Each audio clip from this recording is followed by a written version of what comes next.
जय हिंद साथियों, स्वागत है आप सबका फिर से एक नई व्लॉग वीडियो में। आप लोग बहुत दिनों से इंतजार कर रहे थे कि सर जो है स्कूल व्याख्याता की तैयारी से संबंधित और भी साक्षात्कार हमारे सामने आना चाहिए। तो आज जो है मैं मेरे दोस्त अजीज मित्र शंकर जी जो है उनके साथ हूँ और आज इनकी जर्नी के बारे में जानेंगे, जिन्होंने जो है लगभग यूँ मान के चले कि राजस्थान पुलिस से लेकर वर्तमान में असिस्टेंट प्रोफेसर के साक्षात्कार का जो सफर तय किया है, बहुत ही यूँ मान के चले कि बहुत रुचि कर रहा है। तो सबसे पहले तो सर आपका स्वागत है। नमस्कार सर। है ना। और आज हम सर से जानेंगे किस प्रकार इन्होंने राजस्थान पुलिस से लेकर असिस्टेंट प्रोफेसर के साक्षात्कार तक का सफर तय किया, क्या क्या इनकी योजना रही, किस प्रकार की रणनीति रही, इसकी इनकी क्या यात्रा रही, उनके बारे में बात करेंगे। तो सब शुरुआत सबसे पहले इस बात से करेंगे, जैसे आपने राजस्थान पुलिस की जो तैयारी की, तो किस वर्ष आपने राजस्थान पुलिस में आपका चयन हुआ और आपकी राजस्थान पुलिस की जो तैयारी में क्या क्या एक योजना रही। तो सबसे पहले सभी को मेरा नमस्कार। और जैसा कि सर ने बता दिया है कि मेरा जो सफ़र रहा है वो पुलिस कांस्टेबल से वर्तमान में असिस्टेंट प्रोफेसर के साक्षात्कार तक का सफ़र रहा है। तो जैसा आपने पूछा है कि मेरा जो राजस्थान पुलिस में चयन हुआ था वो 2015 में हुआ था। अच्छा। तो उसका पेपर 2014 में हो चुका था। तो उस समय मेरा बीएड चल रही थी और उसी बीएड के दौरान अपन सेल्फ स्टडी करके मैंने और 2015 में जो मेरा पहला अटेम्प्ट था वो पुलिस का, अच्छा। उसमें मेरा चयन हो गया था। तो आप 2015 में जो है आप राजस्थान पुलिस में चयनित हो गए। बिल्कुल सर। तो कांस्टेबल के तौर पे।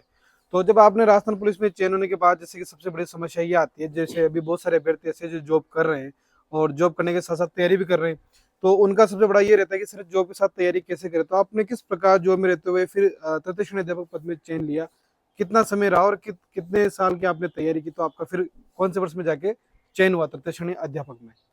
जी सर, जैसा कि मेरा 2015 जुलाई में मेरी पोस्टिंग हो गई थी राजस्थान पुलिस में और बूंदी में हुई थी। अच्छा। और उसी दौरान मेरे एसटीसी और बीएड दोनों कंप्लीट हो चुके थे। तो उस समय उस साल 2015 में ही रीट का जो अपने पहली रीट हुई थी तो उसका नोटिफिकेशन आ गया था। अच्छा। और उसका फॉर्म अप्लाई हो गया था और उसका एग्जाम फरवरी 16 में हुआ था। अच्छा। तो थोड़ी तैयारी मेरी पहले भी चल रही थी और पुलिस के दौरान जो तैयारी हुई थी वो तो भी थी। काम आ गई। हाँ। सही है। उसके साथ जब मेरा पुलिस में चयन हो गया था तो उस दौरान जो भी टाइम मिलता था, जितना भी टाइम मिलता था, अच्छा। हालांकि मेरे जितने भी पुलिस साथी है, स्टाफ साथी, उन सबको पता है कि मैं एक मिनट भी मेरा बेकार नहीं घुमाता अच्छा। था। हाँ।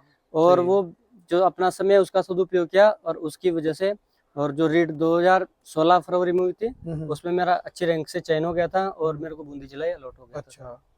तो मतलब 15 में आप पुलिस राजस्थान पुलिस में चयनित हुए और एक वर्ष के बाद 16 में आप फरवरी में तृतीय श्रेणी अध्यापक पद पे आपने चयन प्राप्त कर लिया। नहीं, एग्जाम हो गया था फरवरी में गया और सितंबर 17 में ज्वाइनिंग हो गई अच्छा, थी। सितंबर में 2017 में आपने ज्वाइनिंग की। हाँ सर। तो मतलब राजस्थान पुलिस में जैसे आप लोगों को पता होगा कि सिलेक्शन होने के बाद कांस्टेबल की फिर एक ट्रेनिंग भी होती है, उस ट्रेनिंग के दौरान भी समय निकालना, तैयारी करना। तो सर ने उस समय भी अपना समय निकाला और तैयारी की, फिर तृतीय श्रेणी अध्यापक पद पर चयन लिया। और जैसे कि 2017 में इनका चयन तृतीय श्रेणी अध्यापक पद पे हुआ। उसके बाद अगर बात करें कि वर्तमान में जो है ये हमारे पास में जो है गांव है मोहनपुरा, वहाँ व्याख्याता के स्कूल व्याख्याता के तौर पर कार्यरत है। तो सर 17 से फिर आपने जैसे कि अभी बात कर ले कि 22 की वैकेंसी में आपका और हमारे साथ में सिलेक्शन हुआ है, तो इस दौरान फिर कैसे आपने स्कूल व्याख्याता की तैयारी की और क्या मतलब आपने कब कितने साल तैयारी की, 1 साल 6 महीने, क्या योजना रखी आपने। जी सर, जैसा ही मेरा तृतीय श्रेणी अध्यापक में चयन हुआ तो एक बार की तो मैं भी ये सोच बैठा था कि अब अपना जो अपने को टीचर लाइन में आना था तो मैं आ चुका हूँ। और तो थोड़ा सा मैं क्या लाइन स्टडी लाइन से कट गया था। अच्छा। उसी दौरान हमारे स्टाफ में एक मैम आए तो उन्होंने मेरे को मोटिवेट किया कि सर आपको तैयारी करनी चाहिए। और फिर मैंने 2018-19 से वापस से तैयारी करना शुरू किया। और मैंने 2022 वाला जो जिसमें ज्वाइनिंग मिली है 20 ग्रेड का था वो भी दिया था, लेकिन उसमें मेरा चयन नहीं हो पाया था। अच्छा, पिछली वैकेंसी पिछली वैकेंसी 18 वाली में उसमें तो मैं मतलब कट ऑफ से भी 15-20 नंबर दूर था। अच्छा। लेकिन मेरे को ये एहसास हो गया था कि अपन 1-2 साल की तैयारी में अगर यहाँ तक आ सकते हैं तो अगर अपन अच्छी तैयारी करें तो अपन फाइनल सिलेक्शन ले सकते हैं, क्योंकि जॉब के साथ में थोड़ा समायोजन करने की दिक्कत होती थी, समय की दिक्कत थी। तो फिर मैंने उसके बाद में अपना एक शेड्यूल सेट किया। और जैसा कि मेरे साथी हैं, स्टाफ साथी रहे, शिक्षक साथी, उनको पता है कि 1.5 साल तक मेरे फोन में किसी की भी इनकमिंग कॉल नहीं आई थी। मैंने सबको मतलब ब्लॉक कर दिया था, किसी की भी इनकमिंग कॉल इनकमिंग बिल्कुल बैन कर दी अच्छा। थी, केवल आउट गोइंग रही। कोई काम हो तो अपने इधर से कॉल मैं कर दो। अगर जिसका काम है तो मैं कर सकता हूँ, केवल सही मेरे है, किसी का कॉल नहीं आता था। सही है। मतलब कि इतना, योजना बिगड़े नहीं। हाँ, योजना नहीं बिगड़े। और स्कूल से आने के बाद बिल्कुल स्टडी में लगना, सही है। और घर के सारे काम छोड़ के केवल पढ़ाई की, और साल 1.5 साल की तैयारी, अच्छी तैयारी हो गई थी। तो फिर उसका परिणाम आपके सामने कि आपके साथ ही मेरा चयन हो गया। सही व्याख्याता है। में चयन हो गया। अब देखो सर की जर्नी की बात करें तो खास कर ये है कि जैसे सर का जो है अभी वर्तमान में, जिस सर आपकी जैसे चयन हुआ तो उस समय आयु कितनी थी व्याख्याता की बात करें तो? व्याख्याता में उसमें मेरा चयन हुआ था तो 29 वर्ष के आसपास आई 29 थी। वर्ष की आयु थी। अब यूँ तो नहीं है कि सर शादीशुदा नहीं थे, सर की शादी भी हो चुकी थी। सर बिल्कुल। आपकी शादी कौन से वर्ष में हुई? मेरी शादी 26 अप्रैल 2018 को हो चुकी थी। 18 को ही। अब 18 में सर की शादी भी हो गई। उसके बाद सर ने व्याख्याता की भी तैयारी की, जॉब भी कर रहे थे। अब जैसे बहुत सारे अभ्यर्थी परेशान होते हैं कि सर हम जॉब कर रहे हैं तो हम पढ़ाई नहीं कर पा रहे, सर हमारी शादी हो चुकी है। जैसे ये समस्या ज्यादातर महिला अभ्यर्थियों के लिए आती हाँ, है, सही है। क्योंकि वो घर का सारा काम भी करती है। अब जैसे एक जॉब करने वाला पुरुष और शादीशुदा पुरुष, तो बात महिला की तरह भी हो गई, क्योंकि वह भी दिन भर काम पड़ा रहा है, बिल्कुल, बिल्कुल, जॉब पे जा रहा है, और उसके बाद फिर वह तैयारी भी कर रहा है। बिल्कुल। तो सारी चीजें मैनेज करके वर्तमान में जैसे स्कूल व्याख्याता में तो चयन लिया ही सही है।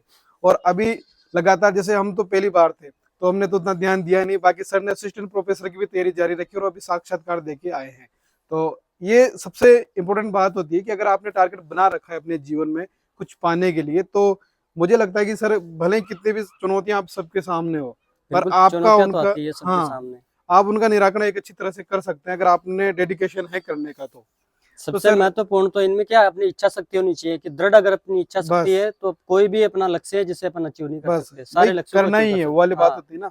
वो कहते हैं ना भाई, वो दुष्यंत कुमार जी ने कहा है कि कौन कहता है कि आसमान में सुराख हो नहीं सकता, एक एक पत्थर पत्थर तो तो तबीयत तबीयत से से उछालो उछालो यारो। यारो। अगर आपका वो डेडिकेशन है करने का, बिल्कुल, नहीं करके दिखाना है तो हो ही सकता बिल्कुल होता है है ना। सर। तो जैसे जब आपने स्कूल व्याख्याता की, लगभग आपने बताया कि मैंने लगभग 2 सालों तक तैयारी की, हाँ सर। तो उस 2 साल के वर्ष में जैसे सबसे बड़ी ये आती है कि जैसे बहुत सारे अभ्यर्थी जो जो पठन सामग्री होती है उसको लेके भी बहुत दुविधा में रहते हैं। सर। तो जैसे सर कंटेंट क्या होना चाहिए, मतलब एक बुक्स की, मतलब एक कंटेंट के लिए एक बुक दो बुक काफी होती है या फिर 3-4 बुक पढ़नी चाहिए? आपका क्या सुझाव रहेगा इन अभ्यर्थियों के लिए? जी सर, जैसे मेरा खुद का अनुभव तो ये रहा है कि मैंने देखो कोचिंग वोचिंग तो लेनी है कहीं भी, सेल्फ और किया आपने, सेल्फ ही किया सही था। है।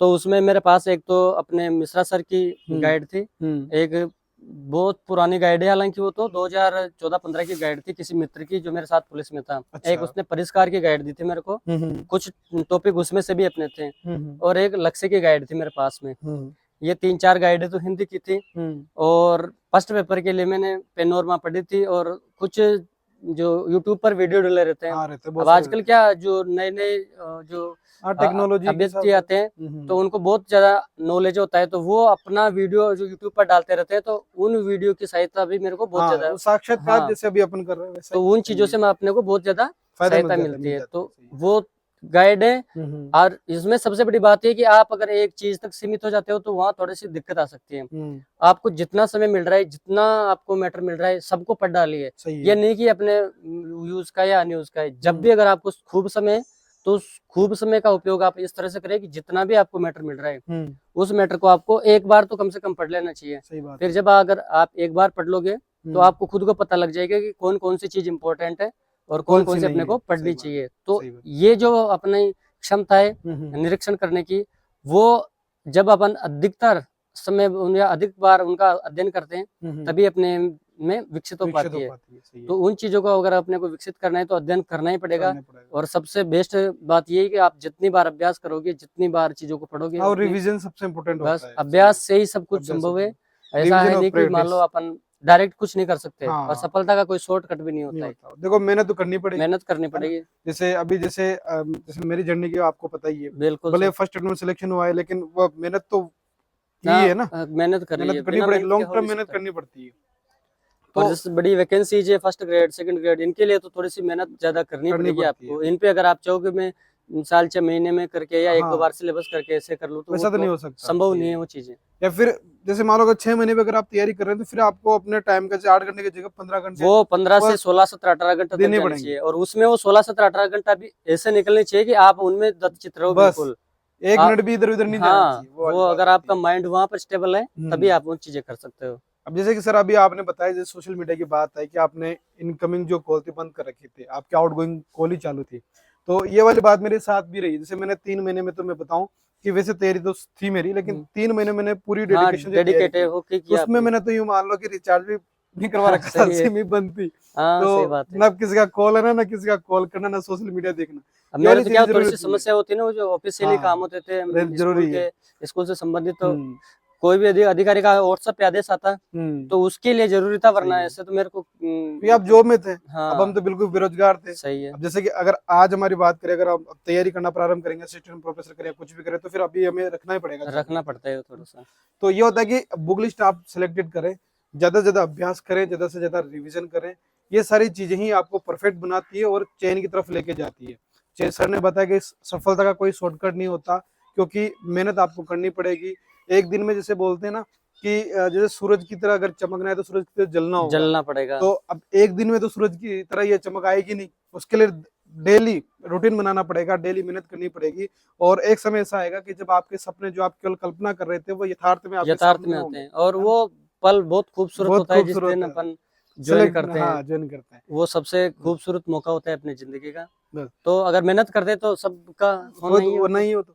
और ये होता है कि सर, जैसे कि अभी आपकी जो जर्नी रही, हमने बहुत शॉर्टकट तरीके से बात की है, लेकिन इसमें बहुत सारे ऐसे पड़ाव भी आए होंगे जब आपने भी सोचा होगा कि यार मुझसे नहीं होगा, क्योंकि ये बीमारी हर नहीं नहीं सर, अभ्यर्थी को रहती है। अब देखो मैं बताऊं आपको, हम्म ये चीजें क्या ऐसे, जैसे मैंने फर्स्ट में पुलिस देखा, हम्म क्योंकि अपन सोचते हैं कि अपना स्तर यहाँ तक ही है। हाँ, सही है। तो पहले ही बात तो अपन असिस्टेंट प्रोफेसर, स्कूल सोचते लेक्चरर, नहीं है, इन यहाँ तक सोचते ही नहीं थे। सोचते नहीं है, सही है। पहली बार अपन ने पुलिस की तैयारी की, पुलिस हम्म में अच्छी तरह से तैयारी की, उसमें लग गए। हम्म फिर थोड़ा सा बाद में सोचा कि यार अपन को पुलिस से कुछ निकलना आगे है, और करना चाहिए। हाँ थोड़ा सा आगे करना चाहिए। सही बात है। फिर थर्ड ग्रेड की करी, हम्म फिर थर्ड ग्रेड में वहां रुक गए 1-2 साल। हम्म। लेकिन कहते हैं ना, कोई ना कोई आता है, तो वो मैम आए और उन्होंने मेरे को हाँ, रहता ही है, मोटिवेट देखो किया मोटिवेट करने वाले तो कि रहते ही है, आपको सही है। ये नौकरी से निकलकर बाहर जाना चाहिए। तो उनकी जो प्रेरणाएं वो राजस्थान यूनिवर्सिटी से थे, अच्छा। और जेआरएफ कर रखा था उन्होंने। हम्म। तो उन्होंने मेरे को मोटिवेट किया, तो फिर मेरी भी ऐसी भावनाएं जगी, सही और है। मैंने नेट की इनकी तैयारी की। और फिर एक बार तो मेरा हुआ नहीं, लेकिन दूसरी बार में उसमें भी हो गया, और नेट सेट दोनों ही साल हो गए। और असिस्टेंट प्रोफेसर का जो रिटर्न पेपर था वो भी हो गया, और इंटरव्यू भी आपके सबकी दुआओं से अच्छा हाँ, हुआ है। अब और तो केवल ऊपर हो वाले की। सकता है कि भगवान करे कि ऊपर वाले दुआ से आपका इसमें सिलेक्शन हो। और देखो, बिल्कुल बिल्कुल। हमारी तो शुभकामनाएं है, और हमें तो पता ही कि सिलेक्शन होगा। और जब सिलेक्शन होगा तो फिर एक बार और सर से आपको रूबरू करवाएंगे असिस्टेंट प्रोफेसर बनने के बाद। और देखो, सबसे बड़ी बात ये होती है कि इस जर्नी के दौरान जो है, आप लोगों के बीच कोई ना कोई ऐसा व्यक्ति आता है, भले वो सोशल मीडिया के थ्रू हो, या फिर किसी भी माध्यम से। आपका पारिवारिक कोई व्यक्ति हो, रिश्तेदार हो, कोई मित्र हो। हमेशा कुछ ये होती संगति मान लो, या फिर यूं मान के चले कि 1-2 व्यक्ति कुछ आपके जीवन में मानसिकता वाले लोग होते हैं, होते ही हैं। इन लोगों को संभाल के रखना है, उनसे दूरी नहीं बनानी है ना, उनसे हाँ, पास रहना। बाकी जो नकारात्मक लोग हैं, उनसे दूरी बनानी है, उनसे नकारात्मक। क्योंकि वो अगर आ गई कहीं ना कहीं, तो फिर यूं मान के चले और कि उन बातों को अपने को दिल पे लेना ही नहीं है ना। बस सबसे बड़ी बात तो है कि अपने को अपना काम करना है। काम करना है, संसार क्या कहता है वो तो कहता ही रहेगा। बस। और वो तो कहा भी है कि लोगों का काम है कहना, अगर उनकी बातें अगर अपनी सोचेंगे तो फिर वो क्या वो करेंगे? क्या करेंगे। तो उनका उनको काम तो नहीं कहने करने दीजिए, दो। आलोचनाएं होनी चाहिए, हाँ, क्योंकि आलोचनाओं से आदमी का जीवन निखरता है, निकलता और है, वो अपने अच्छे से अच्छे या उच्च स्तर पर पहुंच पहुंचता पाता है। है ना? तो जैसे कि अब, जैसे कि साहित्य शिखर क्लासेस पर सर की क्लासेस चल रही है काव्य शास्त्र की, तो और भी अगर आपके मन में डाउट हो कि सर जो है बुक लिस्ट के बारे में बात होनी चाहिए, या फिर इनका डेली रूटीन क्या था, रणनीति क्या थी, तो कमेंट करेंगे, तो फिर साहित्य शिखर क्लासेस पर सर जो है आपको वीडियो प्रोवाइड करवा देंगे। बाकी ये कि हर अभ्यर्थी जो भी सिलेक्ट होता है, सबकी अलग अलग रणनीति, अलग अलग योजना, अलग अलग बुक लिस्ट होती है। बिल्कुल पर सर। मुख्य क्या होता है, उसके पीछे मेहनत और एक धैर्य, और खुद का है ना? जो खुद सेलेक्ट कर पाता है। बस सबसे बड़ी बात है खुद कि का जैसे विवेक है। तरीके 10 हो सकते हैं, हम्म मार्केट में 10 प्रकार के तरीके मिलेंगे आपको, 10 प्रकार की सलाह देने वाले लोग मिलेंगे, हम्म, लेकिन उन 10 तरीकों में से आपके लिए कौन सा सबसे सूटेबल है, वो आप खुद तय कर सकते वो हैं। खुद ही। जैसे मान लो बस। आप एक एक तरीके को एक एक दिन अप्लाई करके देख लो, आप किस तरीके में सबसे बेहतर कर पा रहे हो, कौन सा तरीका आपको ऐसा लग रहा है कि सहज है आपके लिए और आप उसमें अपना बेहतर प्रदर्शन कर पा रहे हो, तो वही आपको चूज करना चाहिए। मेरे हिसाब से तो ये राय, क्योंकि हालांकि देखो सब अपनी अपनी राय बताते हैं, और उनका राय बताना बहुत, मैं मानता हूँ कि एक प्रशंसापूर्ण कार्य है कि लोग आपको उनके अनुभवों को बता रहे हैं। सही बात है, वरना उनको क्या मतलब है आपसे। सही बात। तो आप सबकी बातें सुनिए, और उन बातों से फिर एक बार अपने को मुखातिब कीजिए, उन बातों से रूबरू होइए, और फिर देखिए कि अपने लिए कौन सा तरीका बेस्ट है, वो तरीका आप अपनाइए और अपनी लाइफ को सिक्योर बनाइए। और जैसे कि सर अभी सबको पता है कि विज्ञप्ति आ चुकी है, भले पद कम आए, सर लेकिन फिर भी मैं इस बात को मानता हूँ कि अपने को सिर्फ एक सीट से मतलब हाँ, है। एक सीट से मतलब है। पद अभ्यर्थी कितने हैं उनसे अपने को कोई मतलब नहीं बस। रखना चाहिए। जैसे मैं 2011 की बात बताऊं आपको, 12वीं पास करी थी और उसी समय पटवारी की विज्ञप्ति आई थी अपने बूंदी में, 50 पद थे। सबने मना किया था कि 12वीं के बाद क्या एग्जाम देना, मत फॉर्म। मैंने फॉर्म भरा और अच्छी तैयारी करी।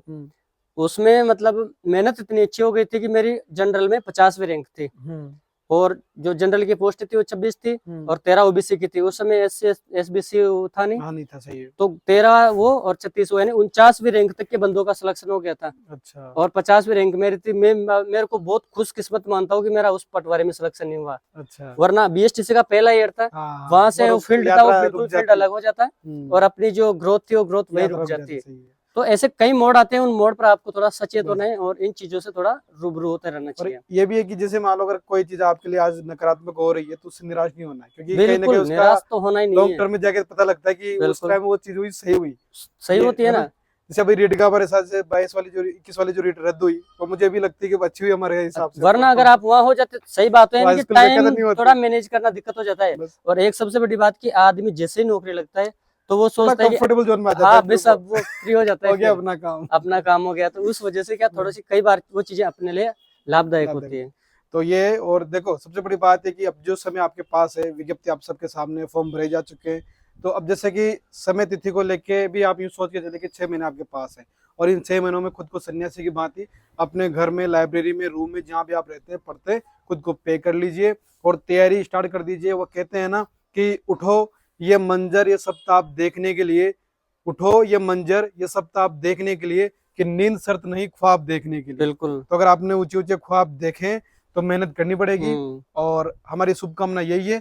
आपके जो कमेंट आएंगे उस हिसाब से फिर बात कर लेंगे, और आप चाहते हैं कि अब नेक्स्ट साक्षात्कार किसका हो और क्या लाना चाहिए क्या नहीं, तो कमेंट करेंगे, ठीक है। और सर आपका बहुत बहुत धन्यवाद जो आपने अपना समय निकाला, और मिलते हैं फिर नेक्स्ट व्लॉग में। तब तक के लिए जय हिंद, जय भारत। राम राम सर।